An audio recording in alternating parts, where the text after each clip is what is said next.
اگر کوئی شخص یہ کہے مجھے کنٹرول بڑھانا ہے، مجھے ایک نسخہ بتاؤ، کنٹرول بڑھانا ہے ایک نسخہ بتاؤ، بہترین نسخہ، نہ صرف کنٹرول کا بلکہ زندگی کے اندر ہدایتوں کو بڑھا دینے کا اعلیٰ ترین نسخہ، اتنا تو اب آپ اندازہ لگا لو، مثلا 84 سے مجھے طالب علم بنے ہوئے ابھی کتنے 38 سال ہو رہے ہیں، 38، تو مجھے خود نہیں پتا اب کتنے سال، کتنے دن، کتنے مہینے باقی ہوں۔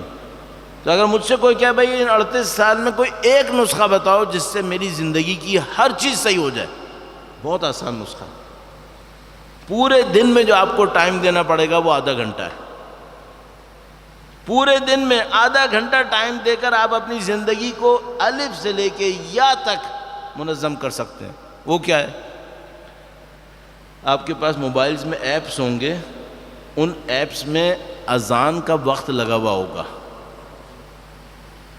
اگر جماعت سے نماز پڑھنی ہے تو جماعت کا انتظار کر لو اور جماعت کے ساتھ پڑھ لو، اگر جماعت سے نماز نہیں پڑھنی، کسی بھی ریلائبل ایپ میں دیکھو ظہر کا نماز کا وقت کتنے بجے ہے، اسی وقت پڑھ لو بس، اول وقت کا مطلب یہ نہیں 2 گھنٹے بعد شروع کروں گا، نہیں، آج مثال کے طور پر فرض کرنے، چونکہ میں ٹریولنگ کرتا رہتا ہوں، مجھے ہر شہر کا یاد نہیں ہوتا کون سا ظہر کا کتنے بجے ہے، مثلا یہاں پہ فرض کر لیتے ہیں، ایسے ہی میں بول رہا ہوں کہ ظہر کا وقت ہو 12:10 پہ، آپ نے ایپ میں دیکھ لیا، ریلائبل ایپ دیکھ لینا کوئی، اس میں لکھا ہے ظہر کا وقت 12:10 پہ، اچھا آپ نے ایک جماعت میں شرکت کرنی ہے، وہ جماعت ہوگی 1:15 بجے، کوئی مسئلہ نہیں، آپ جماعت میں شرکت کرو، اگر جماعت کا معاملہ ہے نا آپ لیٹ کر دیں کوئی مسئلہ نہیں ہے، آپ 1:15 بجے شرکت کریں، اس کا ثواب زیادہ ہے۔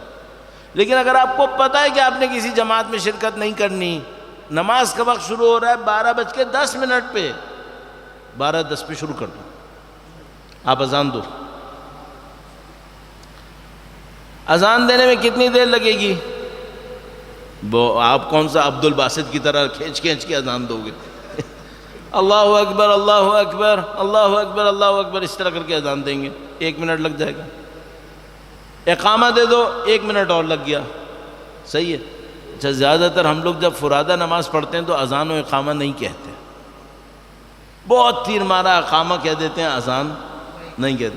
ایک روایت عرض کرتا ہوں، مولا 8ویں امام سے درود بھیجے گا، محمد و آل محمد صلی علی محمد آل محمد وعجل فرج۔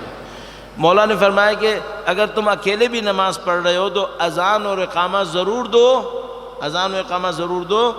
تم اگر صرف اقامہ دے کے کھڑے ہو جاؤ نماز پڑھنے کے لیے تو تمہارے پیچھے فرشتوں کی ایک صف نماز پڑھے گی، اور اگر تم اذان دے کر کھڑے ہوگے تو تمہارے پیچھے فرشتوں کی 2 صفیں کھڑی ہوں گی، اور ان 2 صفوں کو کم مت سمجھنا، کم مت سمجھنا۔ یعنی ایک دفعہ ہوتا ہے نا مسجد میں میں کھڑا ہوتا ہوں، پیچھے ایک صف ہے 5 آدمیوں کی، ایک اور صف 4 آدمیوں کی۔ کبھی آپ جاتے ہیں حرم میں مثلا مولا امام ہشتم، تو وہاں پہ ایک صف کتنی لمبی ہوتی ہے، اوہو پتہ چلا 500 600 لوگوں کی ایک صف۔ مولا 8ویں امام فرما رہے ہیں کہ ان کی صفوں کو کم مت سمجھنا۔ کب مل جائے گی تمہیں یہ صف؟ اگر تم اذان و اقامہ دے دو۔ کوئی بہت زیادہ طولانی اذان دینے کی ضرورت نہیں ہے، آپ سادہ زبان میں اذان دے دیں، اقامہ پڑھیں، نماز پڑھیں، اول وقت نماز پڑھ لیں۔ اس سے کیا ہوگا؟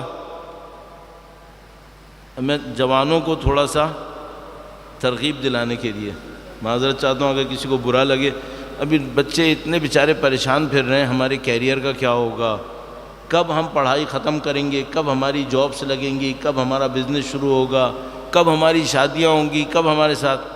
آقا بہجت فرماتے تھے اگر تم نماز اول وقت پڑھو گے خدا تمہارے سارے کام اول وقت کروا دے گا، سارے کام اول وقت کروا دے گا۔ چیزیں خدا مینیج کرے گا، تم مینیج نہیں کر رہے ہوگے، خدا تمہارے لیے چیزوں کو مینیج کر دے گا۔